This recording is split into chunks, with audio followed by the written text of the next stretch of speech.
Hello everyone, this is your Vandini Sharma. Welcome back to my channel PMP Tutorial. So today I am here presenting a new chapter, construction of 9th standard NCERT book. Okay, so 6th standard में हमने different angles draw करना सीखा था.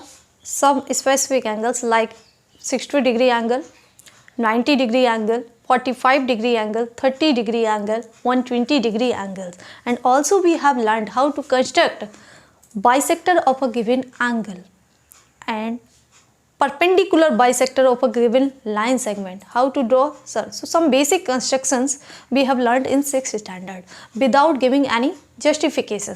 So in 9th standard we are going to take same construction with justification. Why we are using these steps one by one?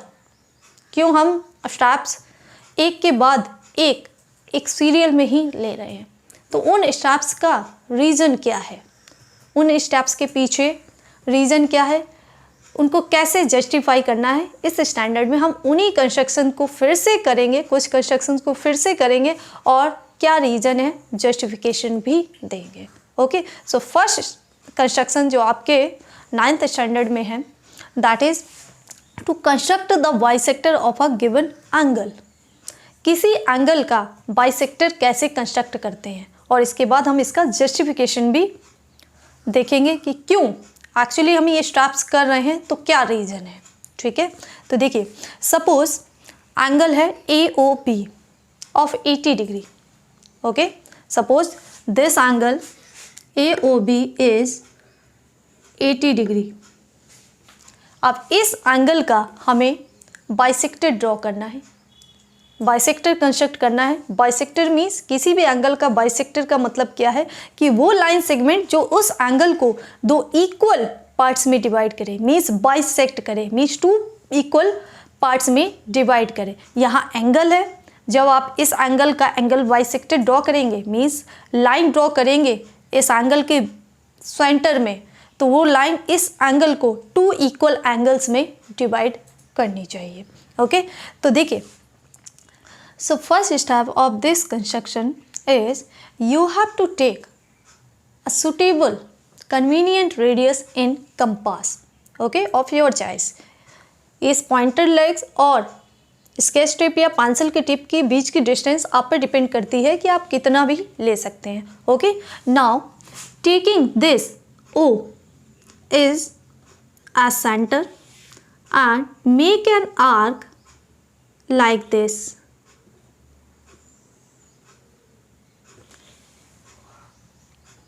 Taking O as center with convenient radius, you have to make an arc like this. This arc cuts this ray OB, suppose at point D, and OA at point suppose E. Okay, now in compass you have to take distance between pointer leg and sketch strip more than the half of this distance DE. You can see this distance is half.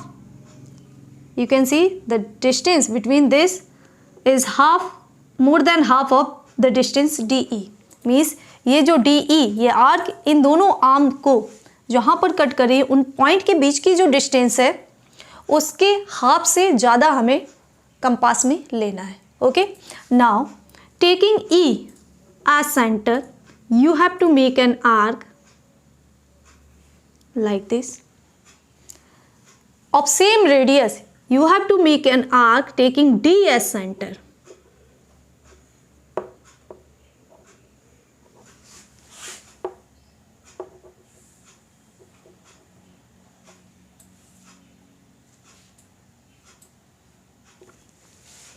Okay, E को centre लेना है आपको और किसी भी means यहाँ पर जो हम रेडियस ले रहे हैं, कंपास में रेडियस ले रहे हैं, वो DE डिस्टेंस के हाफ से ज़्यादा होनी चाहिए. ठीक है, ऐसा नहीं है कि हम एक कंपास में इतना ले लेंगे, no, more than half of this distance DE. जो भी एंगल है उसके बीच की जब आप ये आर्क यहाँ ड्रॉ कर रहे हैं तो इस आर्क ये दोनों आर्म को जहाँ पर कट करिए, जिन पॉइंट्स पर कट करिए, उन पॉइंट्स के बीच की डिस्टेंस का हाफ से ज़्यादा होना चाहिए राउंडर में।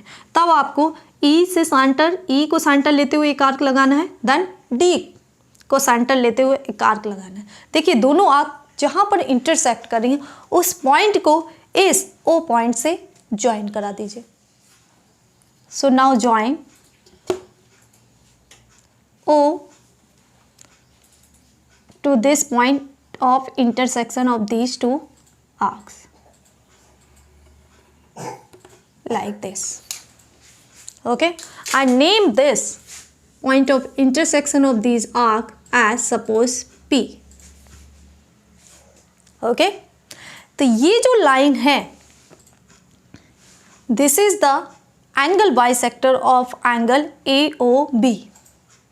Okay, जब इस point of intersection of arc को आप इस इनिशियल पॉइंट से ज्वाइन कराएंगे तो आपको एंगल बाइसेक्टर मिलेगा।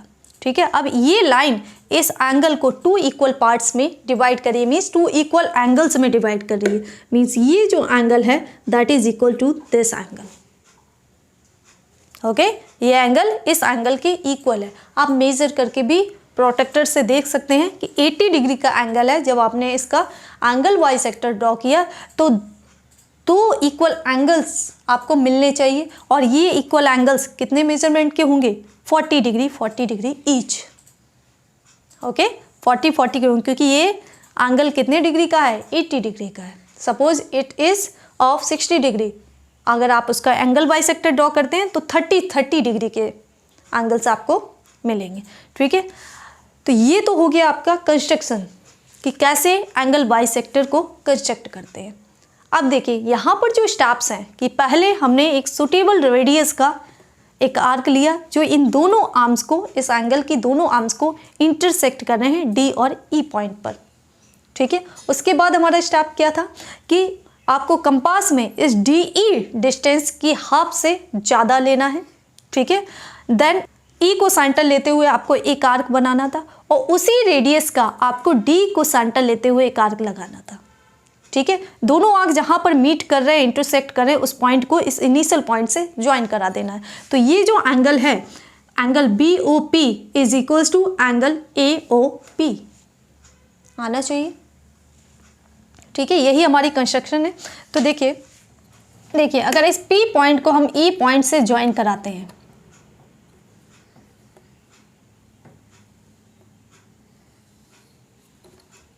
इसी तरीके से डी पॉइंट को पी से ज्वाइन कराते हैं तो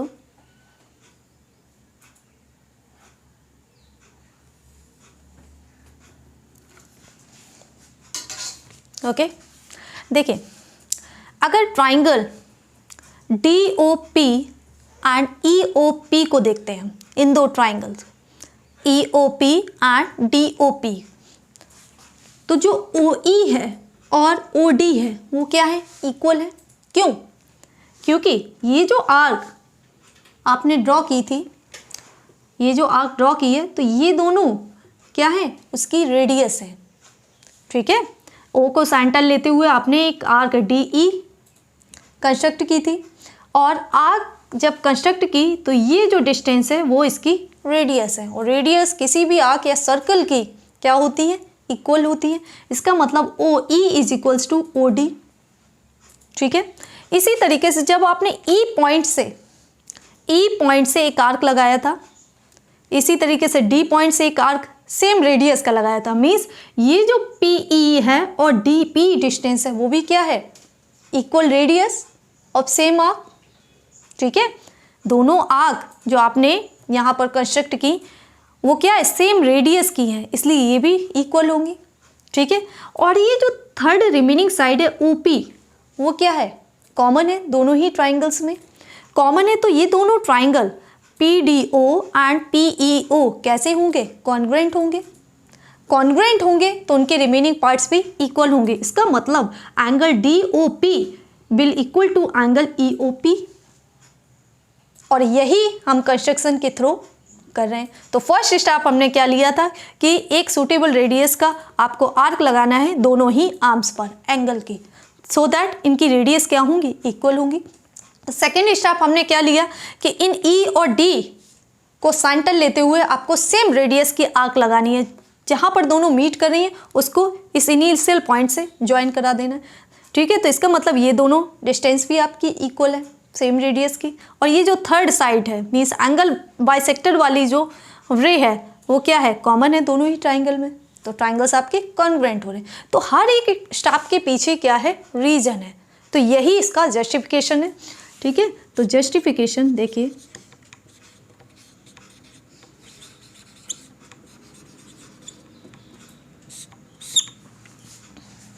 in triangle ODE, ODP and triangle OEP। Okay, हमने क्या किया, इस D पॉइंट को P से ज्वाइन करा दिया, E को P से ज्वाइन करा, तो यहाँ पर दो ट्राइंगल्स आपके फॉर्म हो गए ODP एंड OEP। अब इन दोनों ट्राइंगल में OD क्या है, OE के इक्वल है, क्यों, रेडियाई ऑफ सेम आर्क। यहाँ पर ये क्या है, सेम आर्क की रेडियस है, इसलिए क्या होंगी, इक्वल होंगी, so radii of same arc. Now second, DP is equals to PE।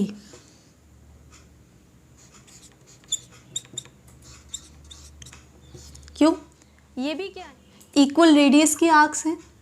ठीक है, E से एक आर्क लगाया था, D से आर्क लगाया, बट दोनों की रेडियस क्या है, सेम है। सो आर्क्स ऑफ इक्वल रेडियस और रेडियाई, ठीक है, दोनों ही आर्क्स हैं कि सेम रेडियाई की। थर्ड, OP क्या है, कॉमन है, OP क्या है, कॉमन है। Okay, so triangle ODP is congruent to triangle OEP by side congruency criteria। Okay, दोनों ही ट्राइंगल क्या हो गए, आपके कॉन्ग्रुएंट हैं, इसलिए इनके remaining corresponding parts will be equal. So angle DOP is equals to angle EOP by CPCD। तो construction हम किसकी कर रहे हैं, एंगल बाइसेक्टर की, मीन्स ये एंगल इस एंगल AOB को टू इक्वल एंगल्स में डिवाइड कर रहा है, वो एंगल्स क्या हैं, DOP and EOP। So this is the justification of this construction. Okay, now let's move to the next construction. Now construction number 11.2 is to construct the perpendicular bisector of a given line segment।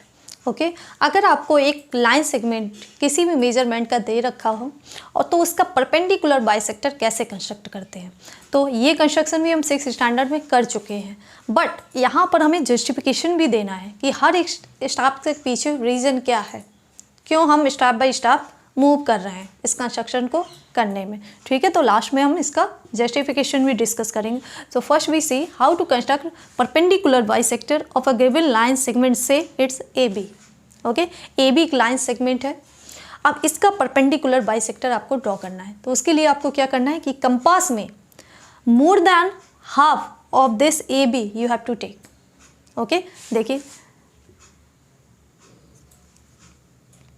Suppose ये देखिए, this distance is more than half of AB के half से ज़्यादा distance आपको compass में maintain करना है। Now taking A as centre, make an arc on both side of this line segment AB।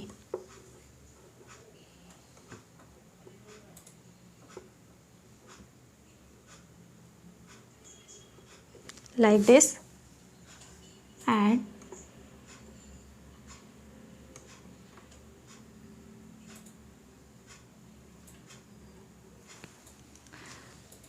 similarly taking B as center of same radius you have to make an arc like this.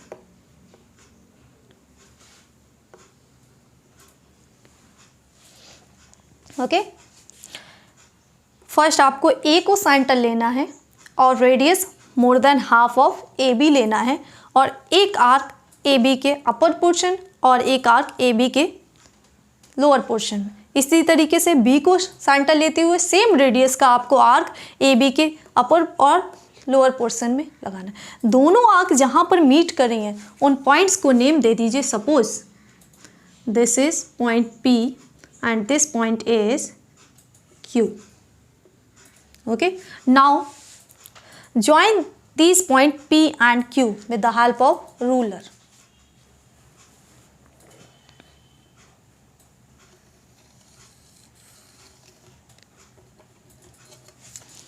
Okay, तो ये point आपका Q था और ये point आपका P था, ठीक है।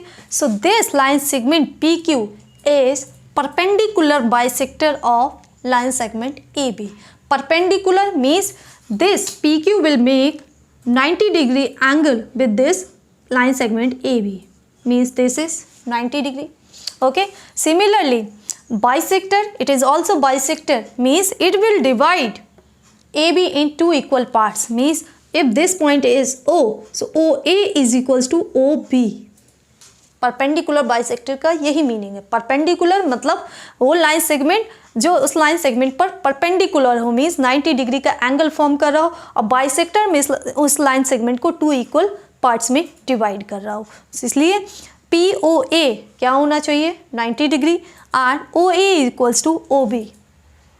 तो पी क्यू क्या है, इस लाइन सेगमेंट ए बी का परपेंडिकुलर बाइसेक्टर है। तो इसके लिए हमने फर्स्ट स्टेप क्या किया कि मोर देन हाफ आपने रेडियस कंपास में एडजस्ट की और taking A as centre made an arc on both sides of this line segment AB.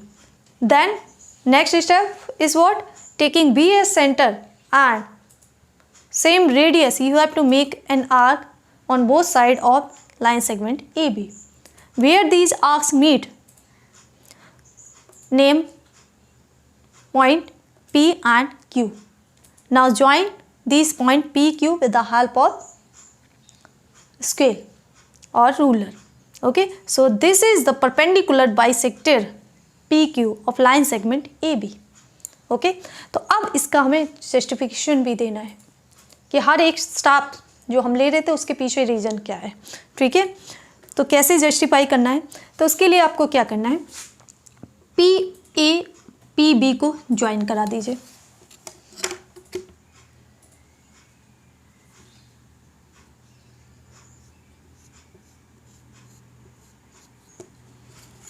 इसी तरीके से ए क्यू को भी ज्वाइन करा दीजिए।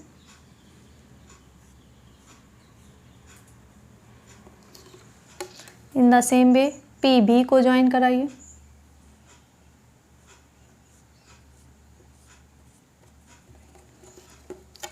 In the same way B Q को।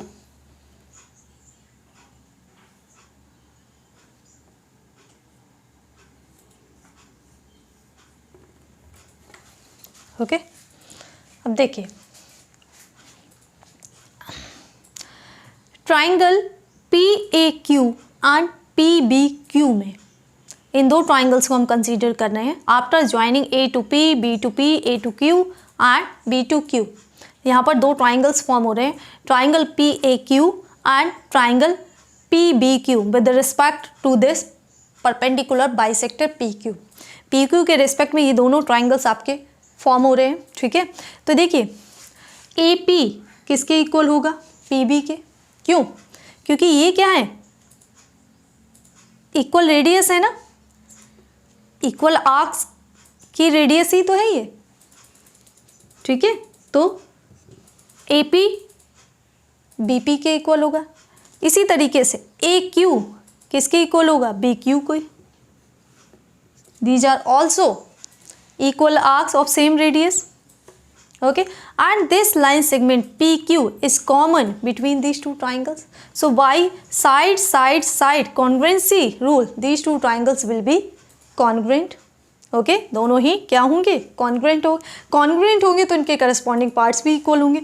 So angle APO and angle BPO क्या होंगे, इक्वल होंगे।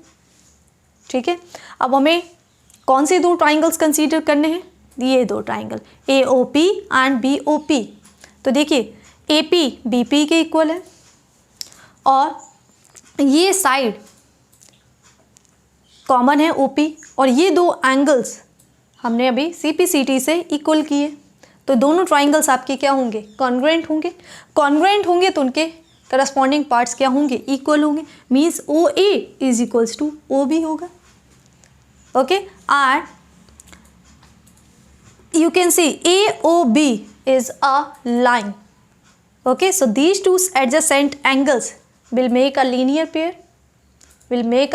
pair. So sum of these two angles will be 180 degree, and this angle is equal to this angle. So each angle will be of 90 degree.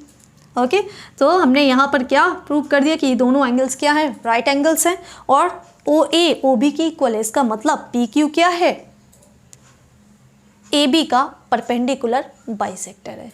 Okay, तो देखिए लिखना कैसे इसको, in triangle PAQ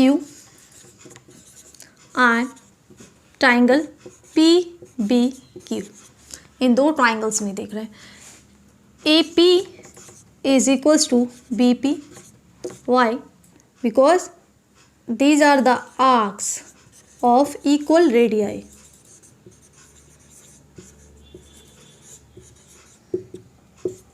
ये दोनों क्या है, आर्क्स की रेडियस हैं जो कि क्या है, इक्वल है। ठीक है, then AQ equals to BQ. These are also arcs of equal radii.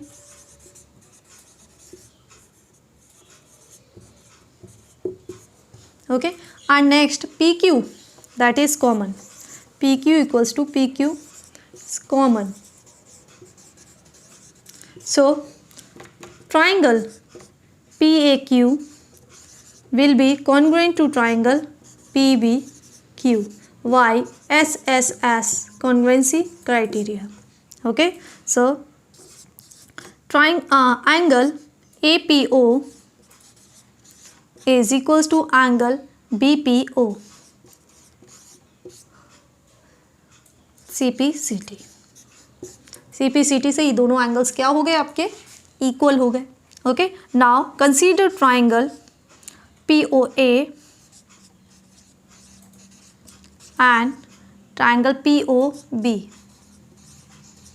इन दो ट्राइंगल्स की हम बात कर रहे हैं। सो AP is equals to BP. These are the arcs of same or equal radii. Okay, and next OP is equals to OP, that is common,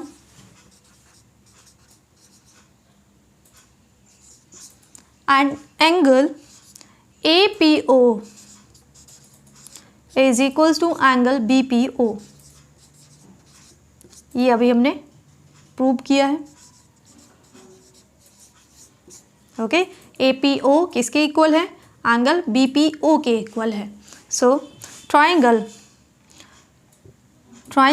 POA is congruent to triangle POB by side angle side congruency criteria. Side angle side. Okay, तो ये दोनों ही triangles आपके क्या हो गए, congruent हो गए। Triangles congruent है तो उनके करस्पॉन्डिंग पार्ट्स भी क्या होंगे, इक्वल होंगे। So OA equals to OB by CPCT and angle AOP is equals to angle BOP. This is also by CPCT. Okay, now since AOB is a line, so angle AOP plus angle BOP is equals to 180. Why? Linear pair. AOB क्या है, line है, straight line है, तो ये दोनों adjacent angles क्या आपके form करेंगे, linear pair.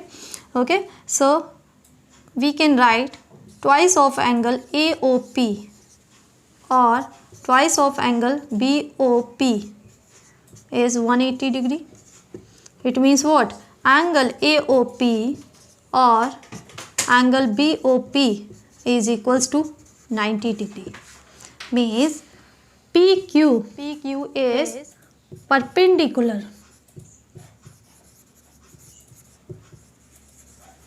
bisector of line segment AB. Okay, ये एंगल आपके 90 डिग्री का हो गया, OA OB के इक्वल हो गई, इसका मतलब PQ क्या है, AB का परपेंडिकुलर बाइसेक्टर है। ओके, तो यहाँ पर सेम आर्क्स लेने का मतलब क्या है, यहाँ पर हम साइड्स को इक्वल कर रहे हैं। ये देख रहे हैं आप, दो साइड्स ये सेम या क्या है, सेम रेडियस की है, इसलिए ये इक्वल हो गई ये दो साइड, ये कॉमन हो गई, तो ये ट्राइंगल्स क्या हो जो फॉर्म हो रहे हैं, कॉन्ग्रुएंट हो रहे हैं। उसके बाद कॉन्ग्रुएंट हो रहे हैं तो वहाँ से CPCT से, तो हर एक स्टेप का रीजन है। So this is the justification of this construction 11.2. Now construction number 11.3 is what? To construct an angle of 60 degree at the initial point of a given ray. Okay, कि 60 degree का angle, अभी तक हम 6th standard में हमने construct करना सीखा था कि how to construct 60 degree angle.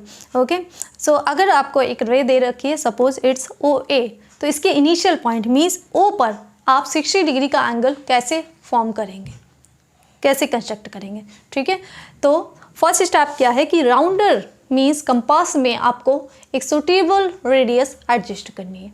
Okay, now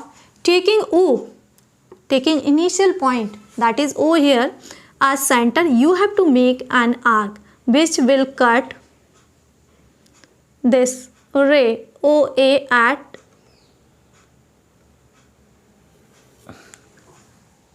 some point. Okay, इस तरीके से आपको सुटेबल रेडियस एडजस्ट करनी है कंपास में, देन O को आपको सेंटर लेते हुए एक आर्क ड्रॉ करना है, और ये आर्क इस AOA रे को जहाँ पर इंटरसेक्ट करिए, suppose it's name is D.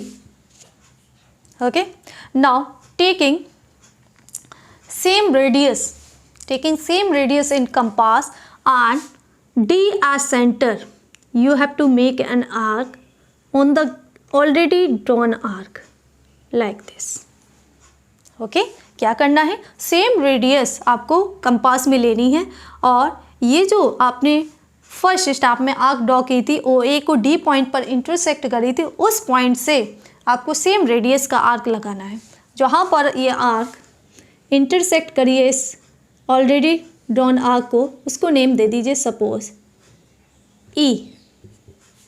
Okay, now join this initial point O to E with the help of ruler.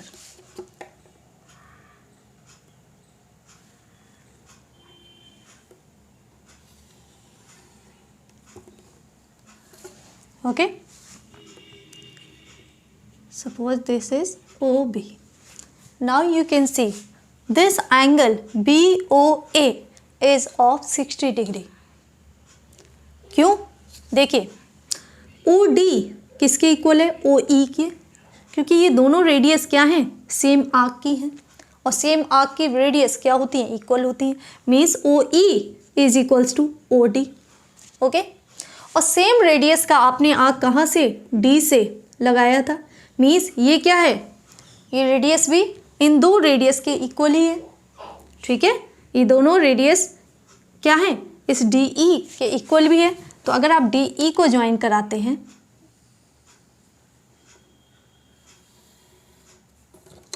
तो ये जो डिस्टेंस है DE वो किसके इक्वल है, OD और OE के इक्वल है। ओके, तो जब भी हम 60 डिग्री का एंगल ड्रॉ करते हैं तो एक आर्क आप ड्रॉ करते हैं सुटेबल रेडियस का, और उसी रेडियस का आप कहाँ पर, जहाँ पर ये आर्क इस रे को इंटरसेक्ट करिए, उस पॉइंट से आप एक आर्क लगाते हैं, मीन्स सेम रेडियस का आप आर्क लगाते हैं। ठीक है, तो इसका मतलब ये डिस्टेंस OE OD और DE क्या है, इक्वल है। तो आप देख सकते हैं triangle EOD is an equilateral triangle with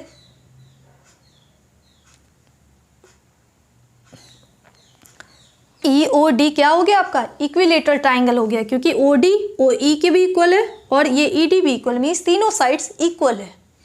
ठीक है, तीनों साइड्स इक्वल हैं और इक्विलेटरल ट्राइंगल का हर एक एंगल क्या होता है, 60 degree. Each angle of N equilateral triangle is 60 degree. Okay, तो यहाँ पर जो कंस्ट्रक्शन स्टेप्स हैं उनसे क्या ट्राइंगल फॉर्म हो रहा है ई ओ डी, और वो भी क्या है, इक्विलेटरल ट्राइंगल है। इक्विलेटरल ट्राइंगल का ही ये एक एंगल है B O A, that is equal to 60 degree. Okay, so justification इसका क्या हो जाएगा, सिंस फर्स्ट स्टेप हमने क्या किया कि एक आर्क ड्रॉ किया। ठीक है, उस आर्क को ड्रॉ करने का रीज़न क्या है कि ये जो डिस्टेंस है वो क्या होंगी, सेम रेडियस की है, क्योंकि ये आर्क तो सेम ही है तो ये रेडियस क्या होंगी, इक्वल होंगी। ओके, means O D is equals to O E. Why, these are the radii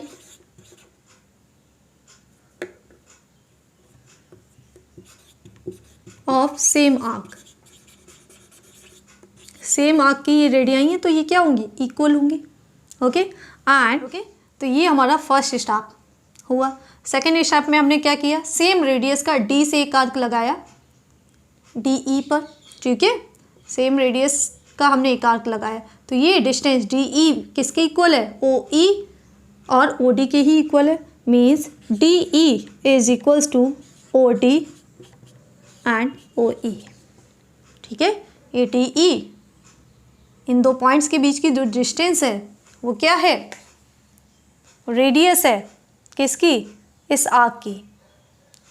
ठीक है, इस आर्क की, तो ये भी किसके इक्वल है, ओ डी और ओ ई के इक्वल है। इसका मतलब in triangle E O D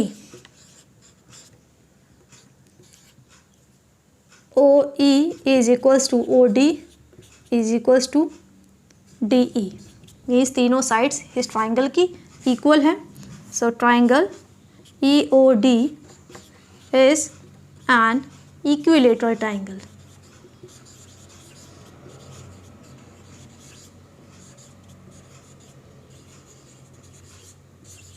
so angle E O D क्या होगा, 60 डिग्री, और we can write angle B O A. E O D आपका क्या है, बी ओ ए ही है, सो बी ओ ए भी क्या होगा, 60 डिग्री का। ठीक है, और यही हमें कंस्ट्रक्ट करना था। Okay, so this is the justification part of this construction to construct an angle of 60 degree at a initial point of a given ray. Okay, so that's all about today's session in which we have discussed 3 constructions and their justification. 11.1, 11.2 and 11.3 means how to construct an angle bisector, how to construct perpendicular bisector of a given line segment, and how to construct 60 degree angle. Okay, so if you have any query, doubt related to these construction, can ask on comment section, and in my next upcoming session we are going to discuss exercise 11.1. Till then, keep watching my channel. Thank you.